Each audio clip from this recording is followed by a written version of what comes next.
Tuhan akan tutup bumi ini dan gantikan dengan langit baru dan bumi yang baru. Tapi kita nggak tahu kapan waktunya. Dunia ini sudah hopeless.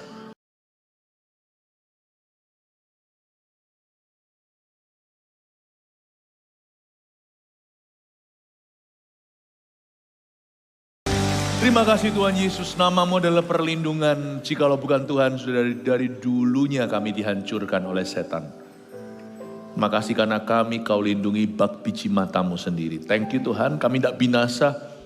Berkali-kali nyaris kami ini ketika dalam pencobaan sangat dekat dengan kejatuhan atau sudah hampir tersapu oleh musuh. Namun tetap kau luputkan. Terima kasih untuk semuanya. Tak bisa kami hitung satu persatu karena ada banyak perlindungan-Mu yang kami tidak sadari. Pokoknya Tuhan, thank you. Terima kasih, Engkau sudah melindungi kami. Engkau melindungi keluarga kami, harta benda kami. Engkau melindungi keluarga kami, dan Engkau melindungi gereja-Mu. Terima kasih Tuhan Yesus. Ajari kami untuk bersyukur selalu dan tidak mengeluh. Karena Engkau adalah Allah yang setia. Bapa, hamba hendak menyampaikan sabda putra-Mu. Beri hamba-Mu kuasa dari Roh Kudus-Mu saja. Sembunyikan di balik salib-Mu. Dalam nama Yesus, haleluya, amin. Berikan tepuk tangan untuk Tuhan, glory to God. Selamat hari kenaikan Tuhan Yesus. Dan kalau Anda pertama kali datang di gereja, welcome home. Dan juga yang streaming, kita dalam satu hadirat Allah. Siapa di sini yang sudah bergabung di CG atau sudah anggota CG bisa angkat tangan kanannya. Jangan diturunkan, coba lihat kiri kanan. Kalau ada masih belum angkat tangan, Anda bisa sambut ya, katakan, ayo gabung yuk ke CG, welcome home di sini, katakan begitu, silakan. Nanti di sini ada formulir Connect Me, Anda bisa isi. Kalau Anda melihat orang di kiri kanan tadi yang belum angkat tangan, diingat-ingat, nanti waktu pulang, mintakan asyir kasih ke orang itu, karena kita semua bersaudara ya. Di sini supaya Anda bisa semua terhubung, tergabung, tidak ada turis selamanya, nggak ada pendatang di gereja kita forever. Cepat lambat kita harus jadi family, harus tertanam di dalam pengembalaan. God bless you and love you always. Berikan tepuk tangan welcome home untuk semua. Puji Tuhan. Silakan duduk.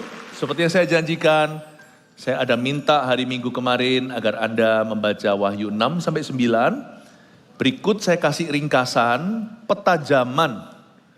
Dalam nubuatan firman, saya beri rangkuman supaya mudah untuk dimengerti dan mudah untuk diingat. Khotbah hari ini pun diberi judul The End Times atau hari-hari terakhir. Ibadah 5 kali totalnya. Kalau Anda ketinggalan salah satu, tolong kejar ketinggalan Anda minggu ini juga sebelum numpuk nanti berikut-berikutnya. Setiap ibadah, setiap kebaktian ada wahyu khusus, nggak bisa diulang 2 kali. Yang pasti semua ini adalah wahyu Yesus Kristus dalam kehidupan kita. Ujungnya selalu adalah sesuatu yang aplikatif dalam kehidupan sehari-hari. Kita saksikan dulu video 3,5 menit ini untuk memberikan pada kita preview apa aja akan terjadi setelah pengangkatan gereja Tuhan. Silakan. Susunan kejadian di akhir zaman menurut nubuatan firman Tuhan. Kita berada di titik sebelah kiri gereja masa kini. Akan ada pertemuan di udara ketika Yesus turun dan menjemput gerejanya di awan-awan. Tuhan berkata, 2 orang berjalan di ladang, yang satu diangkat, yang satu ditinggalkan.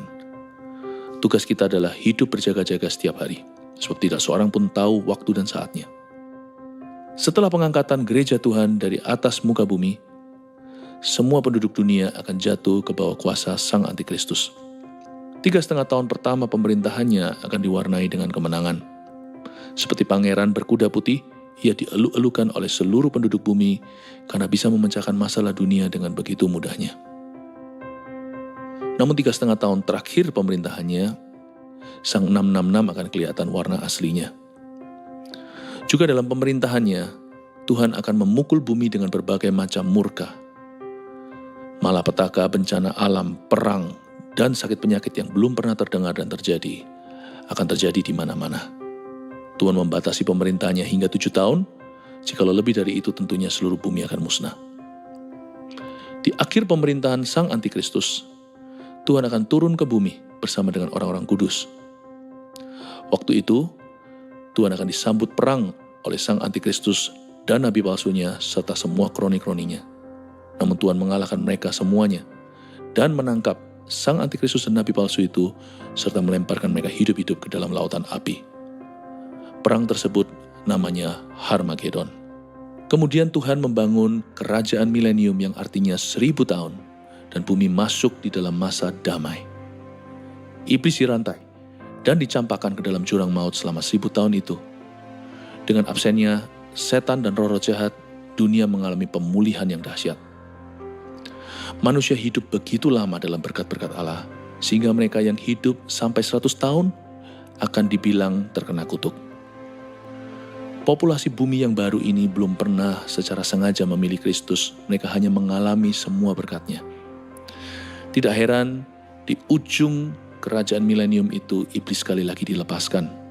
Seperti di Taman Eden, manusia punya pilihan, namun sayangnya manusia tidak memilih Tuhan.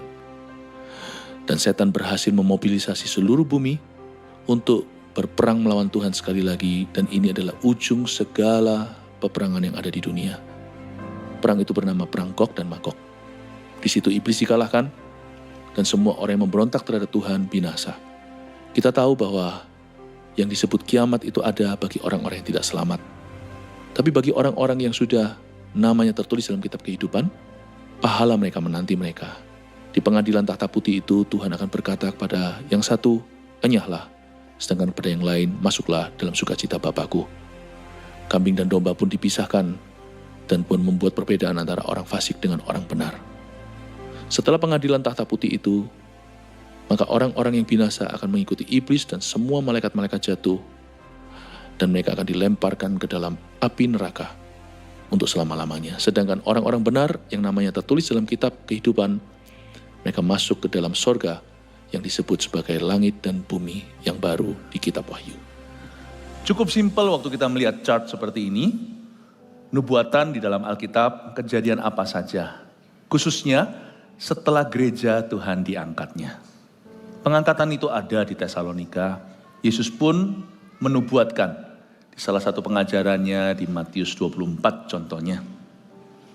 Di dalam nubuatan Kristus, Yesus mengatakan bahwa 2 orang berjalan sama-sama di satu ladang, satu ditinggalkan, satu terangkat lenyap, 2 orang seranjang. Suami istri pun terpisahkan karena iman mereka timpang. Yang sungguh-sungguh Tuhan angkat, tetapi yang pura-pura Tuhan tinggalkan. Sebab Allah menguji hati kita. Zaman ini sekarang banyak orang mempersiapkan untuk yang namanya apokalips atau akhir dunia. Orang kaya bikin bunker segala, namanya salah preparation. Apakah mereka sudah berniat untuk ditinggalkan, mengalami masa antikristus? Kita cukup mempersiapkan hidup kita berkenan kepada Tuhan. Karena kita tidak akan melalui semua itu, karena Tuhan itu adil. Tapi kita perlu tahu apa saja yang akan terjadi ketika pengangkatan itu terjadi. Nah, kita akan baca bersama-sama Wahyu pasal 9. Saya harap Anda sudah membaca Wahyu 6-9 yang saya minta minggu kemarin supaya Anda bisa maksimal mengikuti. Ayat per ayat saya akan bahas dan saya akan jabarkan. Wahyu 9, saya kasih judul khotbah ini, semua setan keluar di akhir pemerintahan sang antikristus. All hell is breaking loose. Semua setan akan keluar di akhir pemerintahan sang antikristus. Kita baca ayat 1.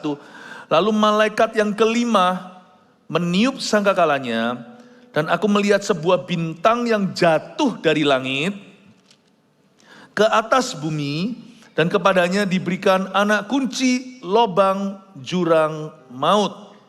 Maka dibukanyalah pintu lobang jurang maut itu, lalu naiklah asap dari lobang itu, bagaikan asap tanur besar, dan matahari dan angkasa menjadi gelap oleh asap lobang itu. Dan dari asap itu, ayat 3, berkeluaranlah belalang-belalang ke atas bumi, dan kepada mereka diberikan kuasa sama seperti kuasa kalajengking di bumi. Kejadian pasal 9 adalah setelah pengangkatan gereja Tuhan. Setelah bumi sudah tidak ada gereja yang penuh dengan Roh Kudus, yang ditinggalkan hanyalah gedungnya, fasilitasnya, dan jemaatnya yang tidak sungguh-sungguh. Tuhan membuat pemisahan antara orang fasik dan orang benar. Sekali lagi Allah menguji hati. Jadi sangkakala yang kelima pasal 9 ini kejadiannya setelah pengangkatan. Setelah pengangkatan gereja Tuhan terjadi kekacauan dunia lah, bayangkan. Jutaan orang lenyap begitu aja. Konspirasi teori apa kira-kira yang dunia yakini dan percayai saat itu? Yang pasti itu menjadi kesempatan bangkitnya antikristus. Ketika dunia mengalami krisis dan mengalami kebingungan yang luar biasa, Mesias palsu itu tiba.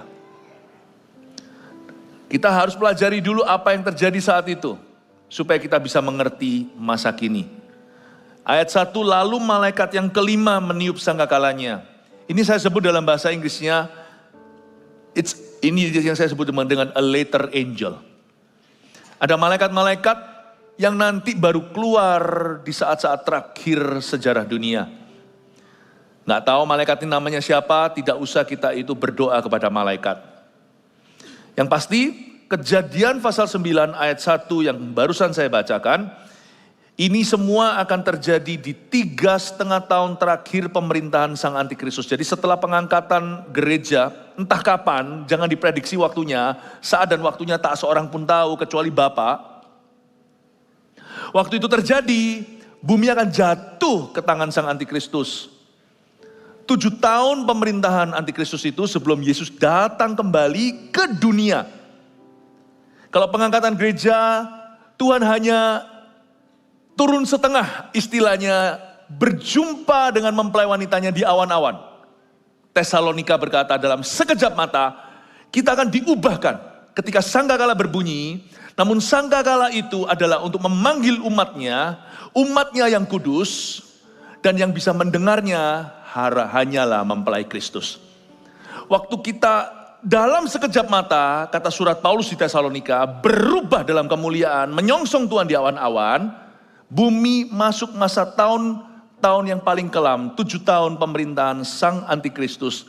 Nah, pasal 9 ini terjadinya di 3,5 tahun terakhir pemerintahannya. Pemerintahan Sang Antikristus dibagi jadi 2, 3,5 tahun pertama itu dia naik daun. Dia diarak-arak oleh dunia, orang-orang dunia seperti pangeran berkuda putih. Waktu kita baca pasal 6 kitab Wahyu, banyak orang salah ngerti, kiranya itu Kristus.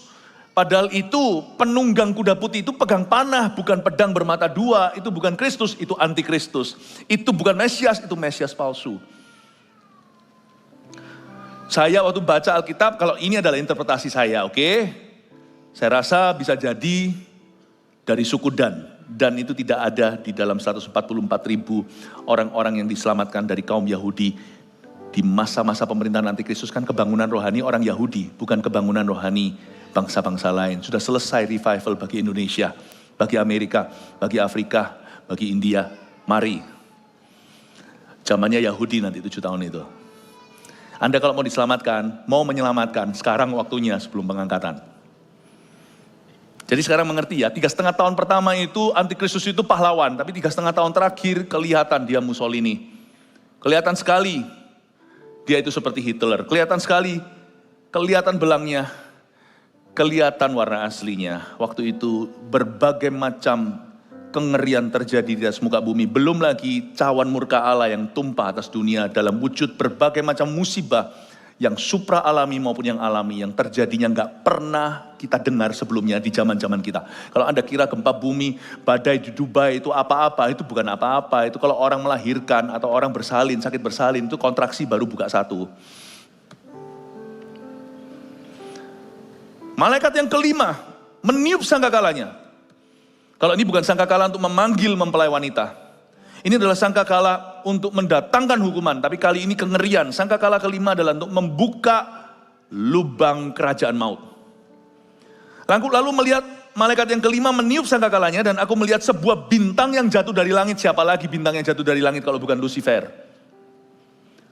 Ke atas bumi, dan kepada Lucifer itu diberikan anak kunci ya, bukan master key.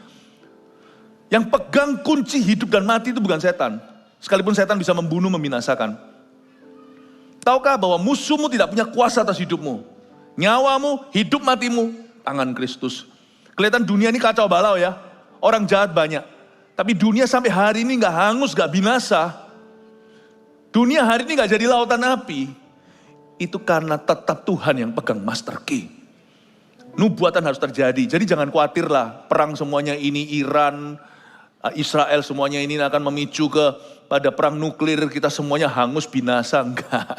Nubuatan harus terjadi. Tak seiota pun dari firman ini akan jatuh tanpa penggenapannya.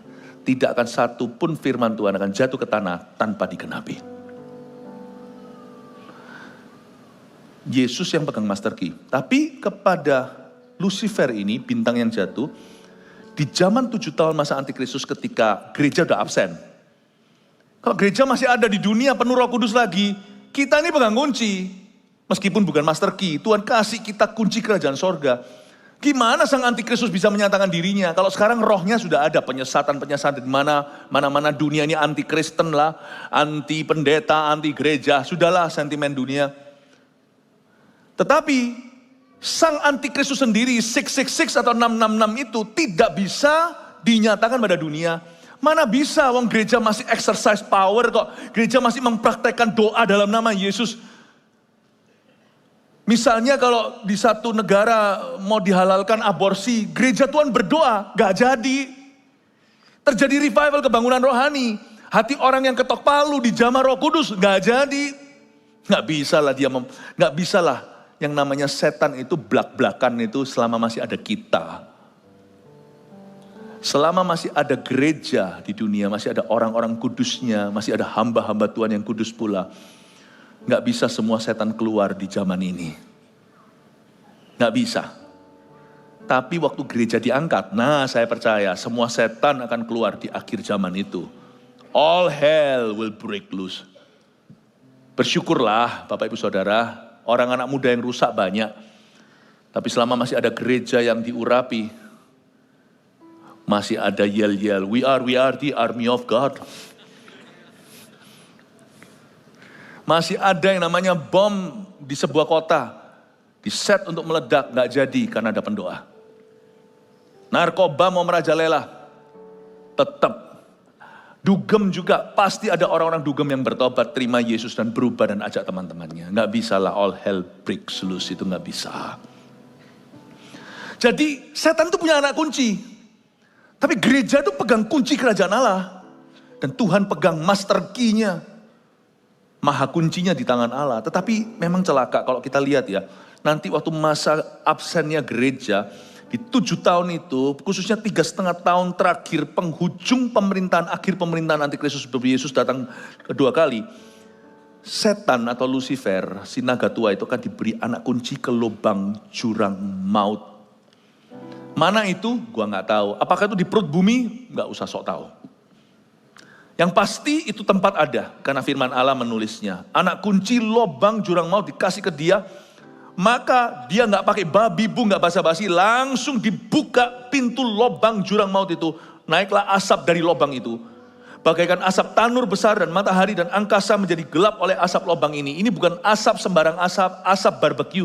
Ini asap supranatural di dalam alam roh. Buktinya di ayat 3, dari asap itu berkeluaranlah belalang-belalang. Belalang itu tidak keluar dari lubang jurang maut. Belalang itu yang asli adalah hewan. Belalang di sini bukan belalang binatang. Belalang di sini adalah roh-roh setan yang sekarang masih ditahan. Dan mereka akan diberi kuasa sama seperti kuasa kalajengking di bumi. Gak usah dibuka. Kejadian pasal 6 ada sebuah perikop ayat yang membingungkan dan cukup menakutkan. Di zaman purbakala sebelum Nuh, sebelum terjadinya air bah, Alkitab mengatakan anak-anak Allah melihat anak-anak perempuan manusia dan meniduri mereka. Anak-anak Allah di sini itu translationnya kalau kita nggak hati-hati kita kira siapa ini? Orang Kristen kah? Anak Tuhan kah? Bukan. Anak-anak Allah di sini itu adalah sebutan untuk angels, sons of God. Itu salah satu julukan angels, malaikat. Malaikat jatuh tentunya. Kita nggak usah bawa teori ini lebih jauh. Apakah setan bisa bersetubuh dengan manusia? Tapi orang yang kesetanan bisa memperkosa orang. Apakah setannya yang bersetubuh? Bukan. Orang. Tapi setan begitu jahat. Dia bisa menggerakkan orang untuk berbuat jahat. Coba lihat ya. Orang yang berhubungan badan, tapi tidak di dalam pernikahan. Melahirkan bayi-bayi hasil wedlock. Kalau jaga-jaga jikalau di sini ada orang-orang yang dulu dikandung mama di luar nikah, kalau Anda sudah dikuduskan, ditebus oleh Kristus, yang ada adalah orang tua haram, bukan anak haram. Anak kan tidak tahu apa-apa. Tapi kalau orang tuanya pun sudah dikuduskan hari ini, sudah ditebus dan sudah diampuni oleh Tuhan, Tuhan memulihkan. Tapi lihat itu. Sekarang kan banyak sekali manusia bermasalah. Coba lihat, tarik garis merah. Dari broken home, single parent, banyak tuh di Amerika. Dia seorang insan manusia kalau ditanya, papaku siapa? Gua nggak tahu papaku siapa. Aku tahu mamaku, papaku siapa? Nggak tahu, mamaku tidur sama banyak orang. Coba lihat itu. Biasanya juga ada yang namanya remaja, sudah punya anak, mau digugurkan gak jadi, itu anak nanti tumbuh dewasa, kepahitan, lalu tidak dapat didikan yang benar, jadi penjahat selanjutnya. Bagaimana keluarga melahirkan monster? Dengan hidup kesetanan, lalu mereka melakukan hubungan badan. Dari sini saya tahu sesuatu bahwa seks itu rohani, seks is spiritual. You don't just do it. It's got to be between a husband and a wife. Blessed by God. You don't just do it. Anda tidak hanya melakukannya. Tapi Kejadian 6 itu lebih dari itu. Kalau saya baca itu cukup ngeri. Apa maksudnya anak-anak Allah itu? Sehingga Tuhan berkata dalam rohnya, rohku tidak akan lagi bergaul dengan manusia karena hati mereka jahat. Maka hidup mereka cuma tinggal sisa sekian tahun. Dan Tuhan berkata bahwa yang dilahirkan oleh di zaman itu, zaman purbakala itu, ada orang-orang perkasa.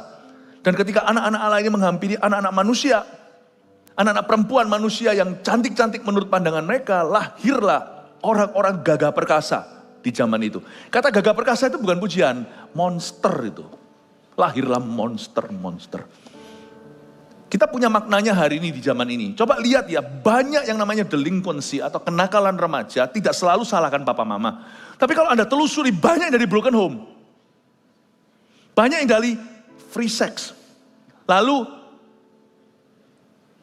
mengandung saat teenager atau remaja. Monster-monster di masyarakat. Orang-orang memberontak sama Tuhan.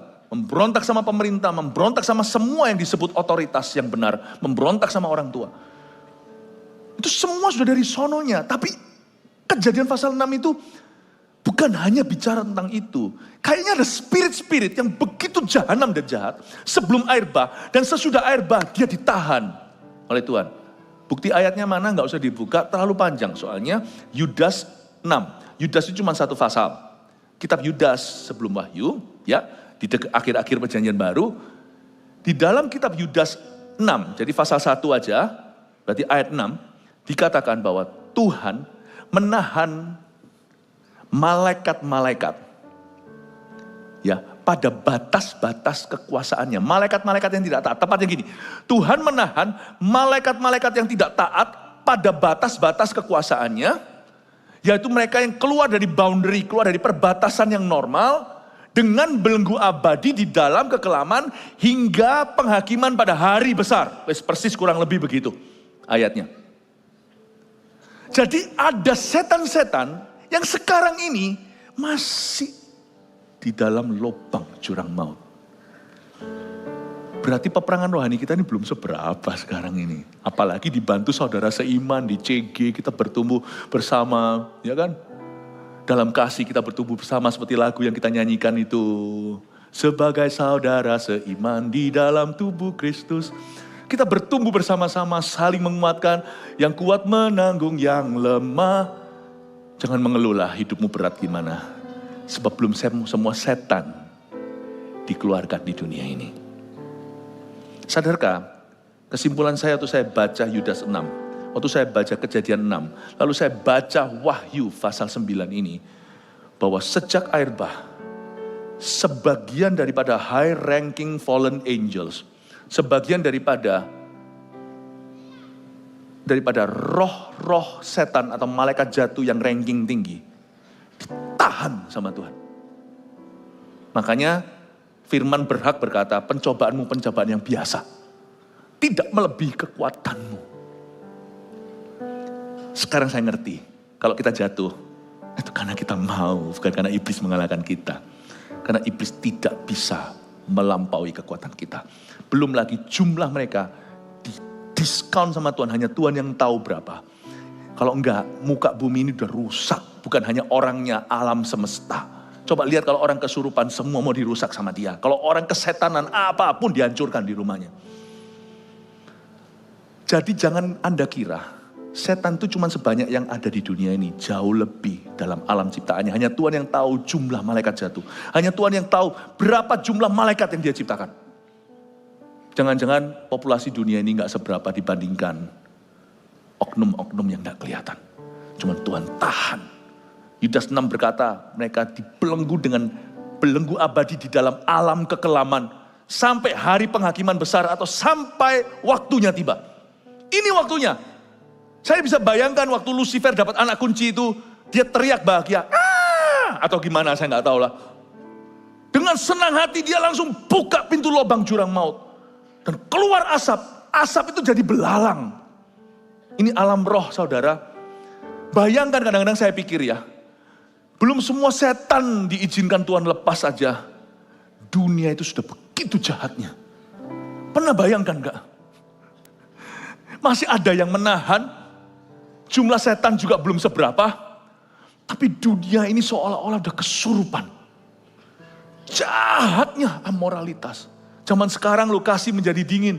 Manusia jadi objek. Demi konten kita itu rela mengorbankan kebenaran. Mengorbankan perasaan orang. Demi pamor kita bisa jual kawan. Bayangkan. Saya kadang-kadang garuk-garuk kepala, Tuhan. Makanya nubuatan itu akan sampai satu ujung. Tuhan akan tutup bumi ini dan gantikan dengan langit baru dan bumi yang baru. Tapi kita gak tahu kapan waktunya. Dunia ini sudah hopeless. Saya ngomong gini bukan pesimis ya. Udah habis ini kita kecewa, kita putus asa. Tidak. Kita punya misi. We're not going down, we're going up. Kita gak turun ke bawah, kita dibawa Tuhan ke atas. Karena itu orang-orang Kristen harus hidupnya beda. Karena saya mikir dunia ini loh. Belum pula dibuka lubang jurang maut itu. Sudah serusak ini. Coba bayangkan waktu Lucifer dapat anak kunci itu. Bahagia bener dia. Dan waktu dibuka itu kayak seperti ada sorak-sorai bahagia. Seperti ada napi yang lepas. Misalnya ada penjebolan penjara. Narapidana yang paling mengerikan di negeri itu lolos semua. Waktu dibuka kunci dan pintunya, lari semuanya. Masih pakai baju strip-strip itu. Baju penjara. Bukankah semua pintu kau tutup waktu itu? Tidak ada keselamatan di kota. Sang pembunuh ini, pembunuh berantai, koruptor ini, mafia, gangster itu. Orang gila. Tiba-tiba lepas semua. Saya gak bisa bayangkan dunia di zamannya no gereja dan antikristus itu kayak apa. Saya gak bisa bayangkan. Dari asap itu keluarlah belalang-belalang. Dan dari belalang-belalang itu mereka menjadi. Dari asap itu keluar belalang-belalang. Dan mereka diberi kuasa. Sama seperti kuasa kalajengking di bumi. Please jangan mengeluh. Persoalanmu berat. Kalau Tuhan masih izinkan itu tidak seberapa. Please jangan merasa hidupmu sudah kiamat. Sebab Tuhan dalam kebaikannya masih menahan si jahat. Selama kita masih ada di sisi kebenaran. Sebelum pengangkatan kita hidup di dalam Tuhan. Segala perkara dapat kutanggung di dalam Dia yang memberiku kekuatan. Apalagi orang-orang yang punya pikiran bunuh diri, putus asa. Misalnya kalau uangnya ditipu orang, rasanya mau mati. Uang pergi, uang bisa datang kembali. Win some, lose some, Anda bisa cari lagi. Tapi kalau Anda kehilangan Tuhan, Anda kehilangan semua pertahanan. Yang perlu dibangun itu bukan bunkernya, ceritanya gitu. Kalau orang-orang dunia sekarang kan yang punya pasti akan berbuat sesuatu untuk mempersiapkan diri. Jangan persiapkan bunkernya, siapkan hidupmu supaya diangkat oleh Tuhan. Jangan jadi orang fasik, tapi jadi orang benar. Waktu saya baca tentang alam roh di pasal 9 ini, dari Wahyu Yohanes di Pulau Patmos, saya jadi mengerti bahwa Tuhan itu begitu baik sama dunia yang berdosa ini. Tuhan itu masih menjaga, Tuhan masih menjaga orang jahat. Orang jahat itu belum dimangsa oleh setan yang mereka layani. Orang-orang berdosa di dunia ini belum binasa karena Tuhan masih memberi mereka kesempatan sehari lagi untuk mengenal kasih-Nya. Dan kita anak-anak Tuhan harus mengerti bahwa peperangan rohani itu ada dan nyata. Di alam roh itu jauh lebih kotor daripada yang kau kira. Jauh lebih heboh daripada yang kau lihat. Tahukah dunia yang ada ini dijadikan dari yang tidak ada. Yang tidak kelihatan itu jauh lebih kekal. Saya tidak ngeroh orangnya, tapi dari firman saya jelaskan. Bahwa sebenarnya the spiritual realm, the invisible spiritual realm, alam yang tidak kelihatan, bukan yang semesta alam semesta ini, tapi alam yang tidak kelihatan, di balik itu semuanya jauh lebih real, saudara, lebih nyata. Dan mereka diberikan kuasa sama seperti kuasa kalajengking di bumi. Dan kepada mereka dipesankan ayat 4 supaya mereka jangan merusakkan rumput-rumput di bumi, atau tumbuh-tumbuhan, atau pohon-pohon. Mereka mau merusak bahan makanan, melainkan hanya manusia yang tidak memakai meterai Allah di dahinya. Ayat 4. Tuhan itu begitu setia. Kebaktian sebelum ini tadi saya jelaskan bahwa Tuhan itu terus memberi manusia berdosa kesempatan lagi. Dan Tuhan larang roh-roh jahat yang keluar dari lubang kerajaan maut, yang sudah ditahan dari sejak air bah atau sebelumnya. Mereka itu sudah kayak liar. Bayangkan kalau orang udah gak pernah makan, tiba-tiba makan. Orang udah gak pernah jalan-jalan, selalu di balik jeruji, tiba-tiba keluar. Betapa dia akan lari dan membuat pengrusakan yang hebat. Tapi Tuhan berkata, stop it. Don't touch food. Kalau Anda baca di pasal 9, sudah ada musibah-musibah yang menghancurkan our food supply. Di zaman masa antikristus, saya tidak akan alami. Karena saya hari ini, meskipun tidak sempurna, saya hidup sungguh-sungguh sama Tuhan. Nurani saya jaga. Orang mau bilang apa terserah, asal hatiku tuh benar sama Tuhan saya. Pokoknya gak ngaku-ngaku, saya tahu. Dengan hati saya tulus ingin melayani Kristus. Saya yakin 100% saya tidak pernah punya kebimbangan dan keraguan soal itu. Kalau Tuhan datang hari ini, I'm ready. Kalau Tuhan belum datang di awan-awan, saya mati, saya ready. Saya siap ketemu Tuhan. Karena saya tahu saya sudah melakukan apa yang saya tahu sebagai kebenaran. Saya tidak akan alami masa antikristus itu. Semoga Anda juga tidak mengalaminya. Buat apa kita gembalakan Anda sungguh-sungguh kalau Anda ujungnya masih mengalaminya. Kita gembalakan kan supaya Anda sungguhan. Dan Tuhan itu cari yang sungguhan. Tuhan angkat yang sungguhan, bukan angkat yang pura-pura. Kita tidak akan alaminya. Coba katakan kanan kirinya, kita tidak akan mengalaminya. Tapi selama masa antikristus itu memerintah 7 tahun, di pasal sebelum ini, yaitu di pasal 8, ada musibah-musibah yang menghancurkan rumput dan hijau-hijauan. Tanaman hancur, sepertiga di bumi, tanaman-tanaman mati.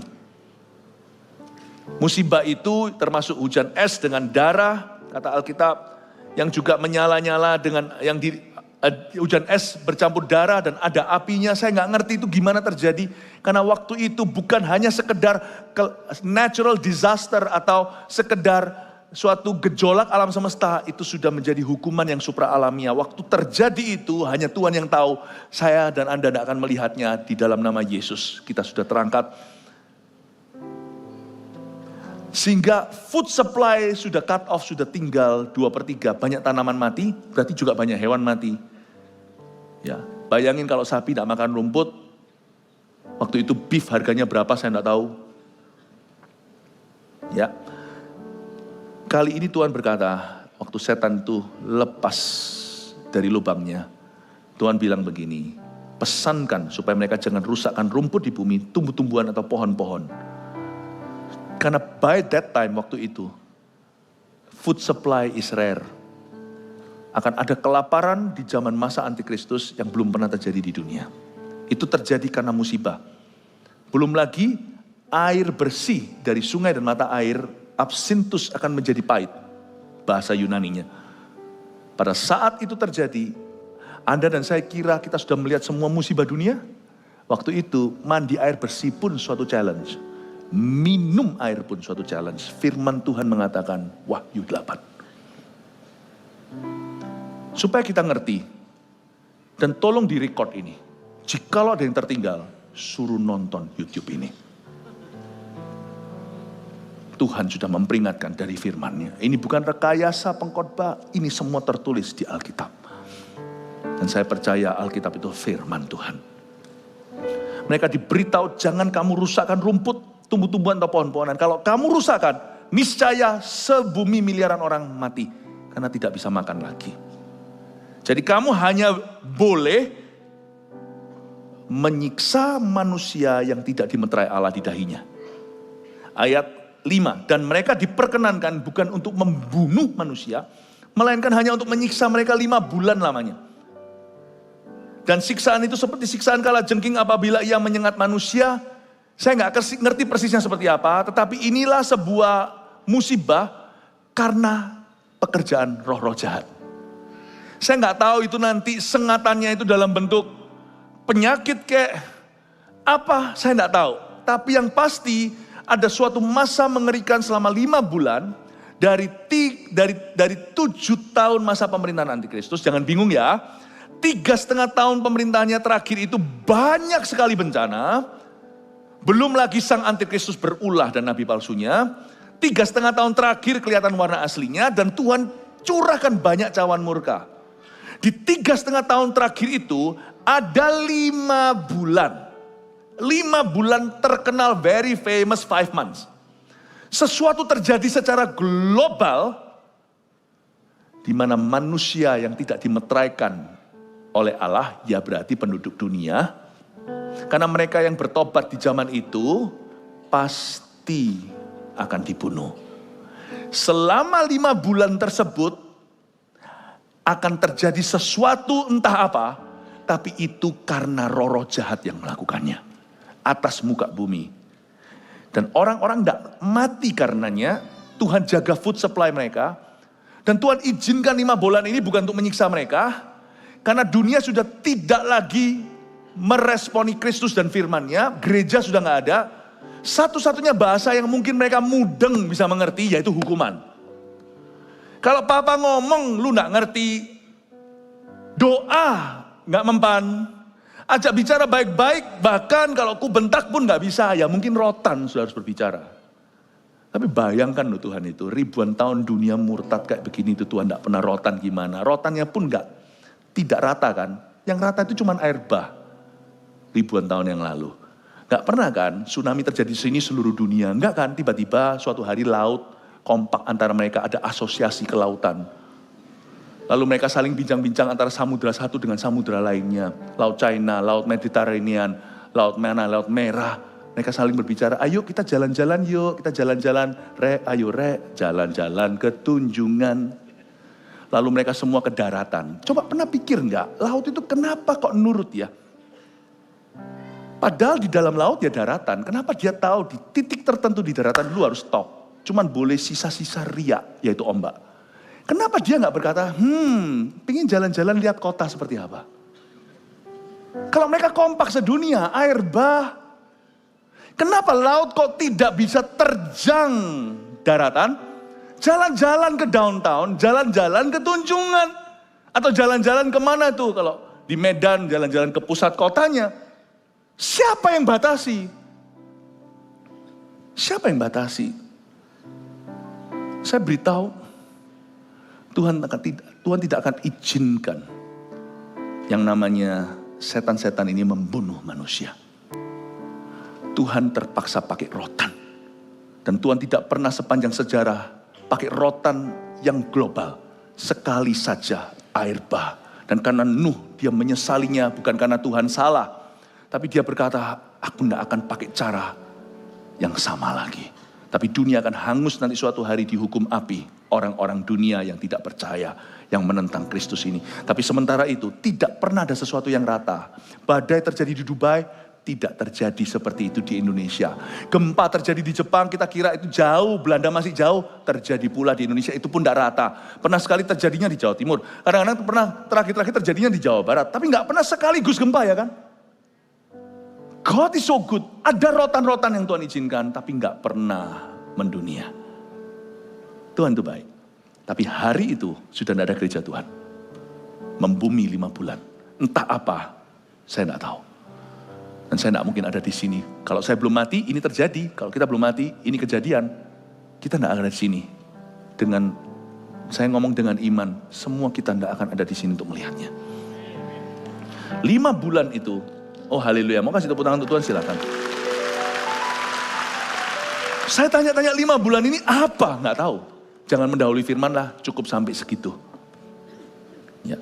Tapi 5 bulan itu mereka akan disiksa oleh setan-setan ini. Entah penyakit kali atau apa. Ada 1001 rotan Tuhan.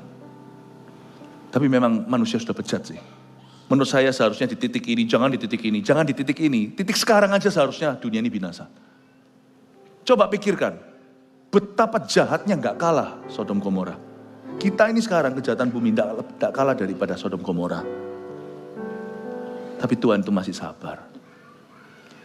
Dan mereka dikasih kuasa untuk menyiksa, entah apa, ayat 5, ayat 6. Dan pada masa itu orang-orang akan mencari maut. Saking sakitnya mereka kepingin mati tapi mereka tidak akan menemukannya. Dan mereka ingin mati tapi maut lari dari mereka. Dan rupa belalang itu sama seperti kuda yang disiapkan untuk peperangan. Dan di atas kepala mereka ada sesuatu yang menyerupai mahkota emas. Dan muka mereka sama seperti muka manusia. Ini sebuah gambaran, orang mau gambar ini lalu berkata ini helikopter, ini perang, segala terserah, kita gak usah terlalu jauh. Tapi ini adalah wujud kuasa roh jahat. Jangan heran mereka punya rupa, karena setan itu selalu kepingin punya tubuh. Dari dulu setan itu kepingin punya badan. Setan itu adalah roh-roh yang gentayangan malaikat yang jatuh. Makanya itu tidak heran manusia bisa kesurupan, karena tubuh atau badan yang paling dia suka untuk dia tinggal adalah tubuh manusia. Karena manusia dicipta dalam gambaran rupa Allah. Ya, jangan heran, setan kepingin punya badan. Pada waktu dia jatuh, dulu dia malaikat yang indah. Dan semua bintang sepertiga daripada bintang di langit itu. Yang ditarik oleh Lucifer, itu semuanya dulu adalah malaikat yang sangat beautiful. Tapi mereka semua jatuh. Karena itu sekarang mereka seperti roh yang penasaran. Tinggal di tempat-tempat gersang. Misalnya jikalau ada satu orang kita doakan, terjadi kelepasan. Roh itu akan pergi ke tempat-tempat gersang, kata Yesus. Dan kalau dia tidak menemukan tempat tinggal, dia akan kembali ke rumah yang tadi. Rumah tadi yang dulu yang dulu dia sempat lari. Karena diusir. Kalau dia lihat rumah itu tersapu bersih, bukan berarti holy. Maksudnya tidak terisi oleh firman, tidak terisi oleh Roh Kudus setelah bertobat, setelah kelepasan. Ya gitu-gitu aja suam-suam kuku, maka dia akan masuk membawa 7 roh lebih jahat. Kenapa setan suka tubuh orang? Karena manusia dicipta dalam gambaran rupa Allah. Bayangkan kalau teroris terjadi. Misalnya Amerika perang nih sama Al-Qaeda. Contohnya seperti yang pernah nonton film Black Hawk Down. Ya, itu loh, helikopter yang ditembak jatuh di Afrika. Itu inspired by true story, cerita beneran, tapi tentunya didramatiskan secara Hollywood. Tembakan, akhirnya kena itu tentara Amerika, marinirnya di tangan mereka, di tangan milisi-milisi Afrika. Pastilah mereka paling suka ya badan musuhnya dimutilasi atau mungkin seragamnya diarak-arak ke seluruh kota, ditelanjangi, didecapitate atau dipenggal kepalanya. Pastilah mereka akan jadikan itu pesta pora, itu badannya akan dirayakan. Setan itu merasa menang kalau dapat satu badan dan tinggal di tubuh orang itu dalam pikiran, dalam kehendaknya, dalam mulut kata-katanya. Sekali dapat orang, gak peduli di agama apa. Karena semua orang dicipta dalam gambaran rupa Allah. Yesus yang menciptakannya, pada mulanya adalah firman. Firman itu bersama dengan Allah, firman itu adalah Allah. He is so happy. Dan apalagi kalau diwariskan, papa mamanya gak keruan. Anaknya nanti gimana? Guru kencing berdiri, murid kencing berlari. Papa mamanya ngerokok saja. Saya gak mau ngomong tentang 1-2 macam jenis-jenis kebiasaan buruk, udah saya kasih aja sebagai ilustrasi biasa. Anaknya narkoba, papanya kan biasa, cuman ngepul-ngepul. Anaknya pengguna, wah ya seneng diturunkan, familiar spirit kan. Orang tuanya cerai, ya udah gua nggak peduli anak cucunya gimana. Anak cucunya nanti tidak percaya pernikahan, lalu habis itu pergi masuk ke roh jahat yang lainnya. Pergaulan bebas, lalu salah satu akhirnya jadi homoseksual. Senang dia, diwariskan. Gak ada yang lebih happy buat dia kalau dapat marinirnya Tuhan. Dan dia paling senang dari antara jenis manusia adalah anak-anak Tuhan atau umat pilihan. Dan dia paling suka kalau hamba Tuhan jatuh. Kita harus mengerti peperangan kita bukan melawan darah dan daging. Kita ini satu sisi melawan situ. Jangan kita saling memusuhi. Kita harus saling menjaga, saling memperingatkan. Setan itu kepingin badan. Dan Tuhan kasih mereka badan. Badannya jelek sih. Dan rupa belalang itu sama seperti kuda. Saya seniman. Coba kalau gambar ini muntah saya. Seperti kuda yang disiapkan untuk peperangan. Di atas kepala mereka ada sesuatu yang menyerupai mahkota emas. Muka mereka sama seperti muka manusia. Coba bayangin. Belalang kayak lalat gitu atau kayak lebah, mukanya orang, rambut mereka sama seperti rambut perempuan. Dan gigi mereka sama seperti gigi singa. Perempuan ada giginya gitu ya. Itu perlu pergi ke dokter gigi di venir. Dan rambut mereka perlu dikawat maksudnya. Dan rambut mereka sama seperti rambut perempuan sudah, dan ayat 9, dan dada mereka sama seperti baju zirah, bunyi sayap mereka bagaikan bunyi kereta-kereta yang ditarik banyak kuda yang sedang lari ke medan peperangan. Bunyinya itu, itu kalau ada orang ditindih ya, seorang teman, saya pun pernah ngalami waktu dari dulu saya masih kelepasan. Itu kalau datang kayak suara lebah, saya tidak bisa goyang. Gitu kalau orang ditindih, karena dulu saya terlibat dalam berbagai macam perbuatan-perbuatan gelap. Jadi saya memang adalah jajahan atau budaknya. Jadi kalau setiap kali saya mau doa itu, malam itu saya ditindih. Selalu saya didatangi, dan sebelum didatangi saya tidak lihat. Tapi saya dengar suara seperti lebah. Gitu. Siapa yang pernah ngalami gitu? Lalu nggak bisa goyang. Atau seperti kesemutan. Seperti geringgingan gitu kata orang Surabaya. Saya beritahu ya, ini bukan helikopter. Ada orang yang mungkin Yohanes melihat zaman itu kan, 2000 tahun lalu, melihat helikopter nggak bisa bahasakan. Jadi gini. Saya rasa untuk helikopter pun bisa cocok sih kalau mau dicocokkan. Tapi saya rasa bukan sih. Karena saya rasa masa helikopter ada rambut perempuannya. Aduh, jangan takut ya setelah kebaktian hari ini. Kalau Anda nanti masuk ke ruang rias mama, atau istri Anda tiba-tiba ada rambut, itu wignya. Jangan Anda terperanjat lalu habis itu tengking dalam nama Yesus. Gak usah ketakutan, oke? By the way, sedekat FYI, orang Kristen harus tahu simple firman. Semua malaikat Tuhan, tidak ada yang perempuan. Malaikat itu tidak pakai gender. Karena mereka tidak hidup sebagai orang yang kawin atau mengawinkan. Ya, tapi semua wujud malaikat di Alkitab semuanya maskulin. Bukan berarti yang laki jauh lebih baik dari yang perempuan. Enggak. Diciptakan setara dalam gambaran rupa Allah. Just in the world of angels, dalam dunia malaikat. Tidak ada malaikat yang feminin. Jadi Anda jangan berkata, ada satu malaikat datang tadi malam ke saya. Seorang perempuan, rambutnya panjang dan berkata, Shalom, tengking. Tapi kalau ada malaikat sekalipun maskulin, cowok itu datang dan beritahu Yesus bukan Tuhan, tengking terkutuklah dia. Jangan berkanjang pada penglihatan dan malaikatlah. Fondasi firman-Mu harus kuat. Ya, tapi dari ayat ini kita mengerti bahwa setan itu kepingin badan. Dan ekor mereka sama seperti kalajengking ayat 10, dan ada sengatnya. Dan di dalam ekor mereka itu terdapat kuasa mereka untuk menyakiti manusia 5 bulan lamanya. Saya tunjukkan bahwa mereka bukan belalang beneran, karena belalang tidak punya leader. Coba pelajari. Di dunia belalang, dalam dunia hewan, mereka leaderless. Tapi mereka bisa bekerja sama, leaderless. Contoh bagus adalah ngajari kita bahwa kita jangan tanam figur, nggak usah cari figur.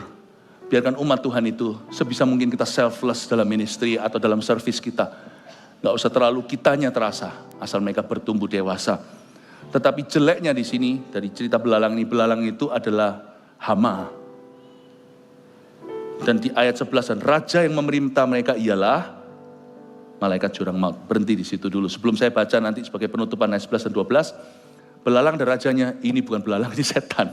Ini roh-roh jahat yang tidak pernah keluar dari sejak sebelum air bah. Jumlahnya berapa tidak ditulis oleh firman, nggak usah cari tahu. Tapi dari sini kita pelajari beberapa hal ya, prinsip-prinsip yang penting untuk kita take a note. Yaitu demons always desire a body. But setan itu selalu ingin badan. Makanya Roh Kudus itu juga ingin sekali badan kita. Karena lawan kata roh setan tentunya adalah roh yang maha kuasa, roh Tuhan. Dialah the Holy Spirit God. Bukankah Alkitab mengatakan bahwa tubuhmu adalah bait suci Roh Kudus? Kalau Anda tidak sucikan tuh Roh Kudus, roh lain yang ingin ada di situ dan masuk ke sana. Roh setan. Tapi roh di dalam kita lebih berkuasa daripada seluruh roh-roh di dunia. In the world of spirits, dalam dunia alam roh, Anda harus tahu, badanmu perebutan. Di sini ada peperangan antara gelap dan terang. Anda ikut Tuhan atau setan? Anda persembahkan tubuhmu dan anggota tubuhmu sebagai senjata kebenaran untuk menjadi bait suci roh Allah, atau Anda serahkan anggota badanmu sebagai senjata kelaliman dan akhirnya dijajah dan dimiliki oleh roh-roh setan. You choose. Humans are spiritual being on the inside. Kalau kita tidak sama Tuhan, tidak ada netral. Itulah sebabnya kita harus penuh dengan Roh Kudus hidup di akhir zaman. Tidak boleh jadi orang Kristen yang suam-suam kuku. Tradisi tidak bisa melindungi. Cepat lambat, kerusakan dunia dan peperangan rohani akan terjadi. Meskipun setan lubang mautnya belum dibuka, kerajaan mautnya itu. Tetapi sudah banyak roh-roh jahat di udara. Bagaimana kau melawan mereka dengan hikmatmu sebagai manusia? Bagaimana Anda melawan mereka dengan logikamu? Anda mau melawan dengan apa? Kalau Anda lihat sekarang erosi zaman, tidak bisa dilawan. Semua ilmu pengetahuanmu tidak cukup untuk menjaga dirimu dan orang-orang yang kau cinta di dalam kebenaran. It's only by the power of the Holy Spirit. Makanya gereja yang sudah suam-suam kuku, gak serius sama Roh Kudus, malah menyingkirkan Roh Kudus, mana bisa tahan, cepat lambat nanti suatu hari akan memberkati homoseksuality. We must be filled with the Holy Spirit. Sebentar lagi Pentakosta, minggu depan. Saya berdoa di dalam nama Yesus agar kita haus. Agar kita haus. Setan itu kepingin badan. Tapi saya tunjukkan di sini ya, 5 bulan tersebut kembali ke situ ya. Kan roh-roh jahat yang keluar dari lubang kerajaan maut ini, lubang jurang maut ini, dia diperkenan untuk membunuh, bukan untuk membunuh manusia, melainkan untuk menyiksa mereka. Kok Tuhan jahat ya? Kok Tuhan izinkan manusia disiksa? Siapa yang harus disiksa oleh mereka selama 5 bulan? Yaitu orang-orang yang tidak memakai meterai Allah di dahinya. Loh, masa Tuhan tuh gitu, gak percaya sama dia disiksa langsung. Tunggu ya, jangan lupa timelinenya ya. Kalau misalnya Anda post sesuatu di Instagram, tanya dulu loh, kamu lagi ada di Eropa ya? Oh enggak, itu late post. Itu 3 bulan lalu. Anda juga harus tanya, ini kapan? Ini terjadinya 3,5 tahun terakhir pemerintahan masa antikristus. Jadi zaman gereja udah lewat. Ini orang-orang yang begitu kerasnya, gereja pun gak bisa nobatkan. Paham ya? Nggak pakai materai Tuhan. Lalu 3,5 tahun pertama pemerintahan antikristus, pas beberapa orang mulai kehilangan orang-orang di rumahnya, di tempat kerjanya, di kilangan satu, ditinggal satu, diangkat. Mereka itu gitu pun nggak bertobat. Dengar CNN punya versinya sendiri, BBC, semua major news Indonesia, Asia, semuanya dengar, masing-masing ada versinya, konspirasi teori. Lalu antikristus bangkit, padahal dia tahu istrinya itu sungguh-sungguh lenyap gitu, nggak mungkin istrinya lari, nggak kembali. Wong tetangganya juga ngalami yang sama, tetangga-tetangganya ngalami sama, global satu bumi fenomena. Pengangkatan Tuhan itu pasti fenomenal. Cuman orang nggak tahu kemana kita. Karena Tuhan berkata yang satu diangkat, yang satu ditinggal. Tapi fenomenal, waktu itu terjadinya secara globally. Tapi mereka nggak tahu. Karena Tuhan tidak datang ke atas muka bumi. Seperti yang dinubuatkan oleh Zakaria di Bukit Zaitun. Di Mount of Olive, Tuhan tidak datangnya ke bumi. Tapi di awan-awan, tidak ada orang yang tahu. Sangkakala itu tidak ada yang dengar kecuali mempelai Kristus. Malaikat kan disuruh, kan Tuhan Yesus berkali-kali beritahu perumpamaan nanti malaikat pada zaman akhirnya, kamu jangan cabut dulu lalang dari gandum. Nanti pada akhirnya malaikat akan kuutus ke 4 penjuru bumi, dan dia akan mengumpulkan dan masukkan ke lumbung yang milikku. Coba baca itu. Jadi pada waktu itu terjadi, ada orang-orang yang mengeraskan hati. Udah tahu loh isinya gitu, mungkin beberapa mungkin ini ya, saya cuman sekedar imajinasi. Ada beberapa yang akhirnya sungguhan nyalakan YouTube. Apa sih yang diajarkan di gereja? Waktu dia buka halaman di Alkitab, dia ketemu Matius 24, dia ketemu catatan Anda. Mungkin siapa, pasangan Anda, mungkin anak, mungkin orang tua, mungkin siapa. Waktu dia baca akan terjadi pengangkatan, itu pun tidak membuat mereka bertobat. Ini keras banget ini orang. 3,5 tahun pertama itu sudah terjadi kebangunan rohani Yahudi. Kebaktian jam 10 pagi tadi waktu Indonesia bagian sini, bagian barat sini, saya ajarkan tentang kebangunan rohani bangsa Yahudi di masa pemerintahan Antikristus, sang Antikristus. 3,5 tahun pertama itu ada 144.000 penginjil Yahudi, Jewish evangelist and revivalist, itu pun tidak bisa membuat mereka bertobat. Mereka dengar apa yang terjadi di Israel. Karena waktu itu zamannya sudah bukan lagi zamannya gereja bangsa-bangsa, gereja Indonesia sudah bukan zaman. Sudah bukan. Semua yang namanya orang Kristen udah runtuh ini. Karena orang-orang benernya udah hilang semua. Yang ada itu Kristen-Kristen yang kompromi, yang selingkuh, gak mau tobat, yang hidup dalam dosanya, yang soal keuangan, yang mamon Tuhan. Itu yang gitu semuanya itu tinggal. Yang pandir-pandir termasuk hamba Tuhan panggil tinggal. Nanti pada saat itu, ini orang-orang udah tahu kebenarannya karena mereka pasti cari kebenaran. Mereka baca koran, lihat news, tapi mereka pasti cari kebenaran. Mereka menemukan itu pun tidak bertobat. Sudah dengar apa yang terjadi, mereka tidak bertobat. Mungkin karena takut mati. Karena mereka harus tit. Kalau mau traveling harus tit. Mau makan harus tit. Susah. Jadi 3,5 tahun terakhir itu ada 5 bulan. Tuhan kasih kunci anak kuncinya. Udah. Dan setan terima. Suaranya mungkin dia shriek atau dengan teriakan-teriakan yang mengerikan, teriakan roh jahat. Dia buka itu dan pesta pora, come on guys, let's destroy the world. Dan Tuhan berkata, jangan kau rusakkan food supply. Karena aku mau manusia hidup dan kamu jangan bunuh seorang pun di antara mereka. Karena Tuhan izinkan hukuman 5 bulan itu bukan untuk menghancurkan manusia. Karena Tuhan kalau bicara dan tidak didengar pakai rotan. Tuhan berharap-harap, Sang Maha Kuasa Maha Tahu aja berharap-harap agar ada orang yang masih mau bertobat. Tujuan hukuman Tuhan dan tujuan rotan itu pertobatan. Tuhan tuh tidak pernah senang pukul itu. Ini 5 bulan Tuhan tidak pesta di sorga. Tuhan sedih. Haruskah papa pakai cara ini? Kalau anak Anda kena narkoba harus rehabilitasi, harus dipukuli dulu di penjara. Dan itu sudah kehabisan akal biasanya papa mamanya. Apakah ayahnya sukacita? Bisa hajar anaknya? Ayahnya sudah habis akal. Udah gak tahu mau apa lagi dengan anakku ini. Diomongin baik-baik gak bisa. Direhab gak bisa. Digebuki, diancam-ancam. Apakah papanya sukacita? Zaman itu Tuhan izinkan 5 bulan itu. Supaya manusia jerah. Celaka. Ternyata enggak. Di ibadah berikutnya nanti saya jelaskan. Ternyata kagak. Hebatnya. Kita ini kalau tidak tobat, siapa di sini yang mau bertobat, mau lepaskan dosanya, sesuatu yang buruk Anda tahu itu salah, atau mau baptis saja sesuatu yang benar, ditunda-tunda nanti aja. Kalau sudah lebih serak, manusia memang punya tabiat Adam dan Hawa, kita semua sama, nggak pernah kunjung serak kalau melakukan yang betul, nggak serak-serak namanya. Nanti itu kurang serak apa? Udah disiksa 5 bulan kayak begitu, sampai mereka kepingin mati tapi nggak bisa. Nah ini ada satu lagi kebenaran yang perlu Anda ketahui, mereka ingin mati. Tapi nggak bisa. Entah gimana secara supranatural Tuhan halangi. Dari sini saya juga pelajari sesuatu, suicidal thoughts atau pikiran mau bunuh diri itu salah.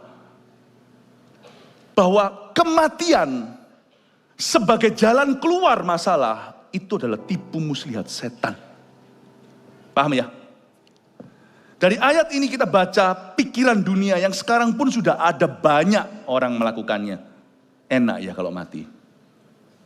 Karena itu mereka mencari maut, tapi mereka tidak akan bisa mati. Mereka akan ingin mati, tapi maut lari. Pemikiran untuk bunuh diri. Bahwa mati itu adalah jalan keluar persoalan is a demonic deception. Ada juga cerita-cerita bagaimana tentang orang-orang yang membunuh serial killer, pembunuh berantai. Atau orang-orang misalnya ya, kan sekarang kita dengar misalnya di Amerika juga ada nih. Dia ambil senjata, tembaki orang. Lalu habis itu dia bunuh diri.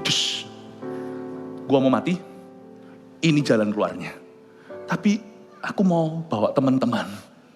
Aku gak mau sendirian. Dor. Nah, pertanyaannya, lu bangun kemana? Setan pasti bisikin sesuatu. Setan tuh jahat. Kalau orang itu mau bunuh diri, dia pasti iming-imingi. Udah, namanya mata buta. Dia gak akan bisa melihat. Setan itu kegelapan. Dia akan tutup mata orang itu. Jadi dia melihat bahwa, mati saja. Tapi setan gak akan beritahu kebenarannya bahwa orang itu akan masuk neraka. Karena yang namanya bunuh diri itu kan serahkan kunci terakhir hidupnya ke tangan setan. Bunuh diri itu kan menyerahkan kematian seseorang kepada iblis. Saya gak mau masuk ke sini ya, bunuh diri masuk surga neraka, sudah gak usah bahas ke sana lah, Tuhan tahu. Tapi yang pasti, tiket yang kau pegang itu dari setan. Kalau Anda mati belum dipanggil Tuhan, itu Anda putuskan sendiri itu dari setan. Itu tiketnya itu loh, boarding pass-nya itu loh dari iblis. Masa ketemu airline-nya Tuhan, gitu aja lah sudah cenglinya, logikanya. Orang tanya bunuh diri gimana, ya sudah jawab aja, boarding pass-mu itu tidak dari Tuhan. Tuhan tidak pernah issue tiket itu. Nah, Anda tidak mungkin naik Holy Spirit Air, itu nggak mungkin. Namamu tidak ada di manifest messengernya. Anda sampai di sana, kira-kira masuk nggak ke Eropa tanpa Schengen? Tiba-tiba nggak ada visa. Diterima nggak? Dia bilang kamu nggak apply kok. Konsulat kami tidak pernah mendaftarkanmu. Kamu register untuk visa di sini hari ini untuk datang berapa lama? Turis visa kayak apa? Apa enggak? Kira-kira masuk surga enggak? Jawab sendiri. Terakhir ya, dengan ini saya selesai. Thank you untuk kesabarannya. Belajar sesuatu, amin? Ya, ayat 11, dan raja yang memerintah mereka ialah malaikat jurang maut. Wah, raja loh. R huruf kecil. Ini Lucifer, disebut raja yang memerintah mereka ialah malaikat jurang maut. Namanya dalam bahasa Ibrani ialah Abaddon. Punya anak jangan kasih nama Abaddon. Mendingan kasih nama Abon. Karena Abaddon artinya destroy. Ini not good. Abaddon ini nama julukan lain Lucifer. Artinya destroy atau pembinasa. Dalam bahasa Yunaninya nggak kalah heboh dan jeleknya. Apollyon yang artinya torment atau artinya siksa. Celaka yang pertama sudah lewat, sekarang akan menyusul 2 celaka lagi. Nanti ibadah berikutnya saya jelaskan. Namun raja ini namanya Abaddon atau Apollyon, pribadi yang sama yang pegang kunci, anak kunci jurang maut. Saya beritahu begini, setan nanti di lautan api yang Anda lihat tadi di sisi paling kanan. Di dalam chart tadi, di sisi yang paling kanan, kedua paling ujung, setan akan menjadi korban. Setan tidak menyiksa siapa-siapa. Di api neraka, penghakiman terakhir, eternal flame, he'll be tortured. Bersama dengan semua orang yang mengikutinya di dunia. Namun di dalam lubang jurang maut ini, di mana sekarang ada banyak setan yang belum lepas hingga sekarang saya bicara, wong kita masih di sini, belum diangkat nih gereja. There's so many demons, only God knows how many. Kunci lubang maut itu ada. Suatu hari dikasihkan ke Lucifer yang menjadi raja memerintah di malaikat jurang maut, sedangkan dia sendiri segera akan dilempar ke api neraka. Abaddon dan Apollyon. Gini ya, mungkin kita agak sedikit terganggu dengan kata Lucifer ini raja yang memerintah mereka ialah malaikat jurang maut. Yang pasti ini bukan Yesus lah. Yesus tidak akan memerintah sebagai bosnya roh-roh di jurang maut. Tapi begini, di dunia ini ada yang namanya raja narkoba. Betul? Yesus itu bukan raja narkoba, tapi dia raja di atas segala raja. Raja narkoba pun di bawah kakinya. Paham maksud saya? Raja yang memerintah di jurang maut ini namanya Abaddon dan Apollyon. Destroy and torment. Inilah setan, pendakwah umat Tuhan. Setan akan menjadi korban, namun sekarang dia seperti ruler, seperti pemerintah di dalam roh-roh jahat, di dalam susunan tentara roh-roh jahat di udara. Yesus bukanlah raja yang memerintah di dalam jurang maut. Tapi Yesus adalah raja di atas raja yang memerintah semua malaikat jurang maut itu. Yesus adalah raja di atas segala raja yang akan mengadili semua, yang akan melemparkan setan dan semua antek-anteknya masuk ke neraka. Tangkap ini, pahami ini. Jadi kadang-kadang waktu saya pernah sharingkan tentang KKR, apa kata Alkitab tentang neraka, banyak kesalahpahaman di area ini. Setan kok menyiksa. Haven't you heard? Lubang maut guys, orang yang mati disimpan di mana? Di Sheol bahasa Ibraninya, Hades bahasa Yunaninya. That's the kingdom of death. Saya tidak tahu tempat itu di mana, orang berkata di perut bumi lah, enggak. Saya cuma perlu tahu alamat kerja, alamat gereja. Enggak perlu tahu alamat maut di mana, karena saya tidak tertarik, saya hanya mau selamatkan orang dari api. Tapi 3 poin sederhana ini bawa pulang sebagai pelajaran, review apa yang telah kita tangkap mentah-mentah di dalam firman ini. Pertama, peperangan rohani sekarang belum seberapa dan pencobaan kita biasa saja. Udah stop mengeluh. Hidup berat, belum. Bersyukurlah sebelum pengangkatan di sisi sebelah sini selalu anugerah.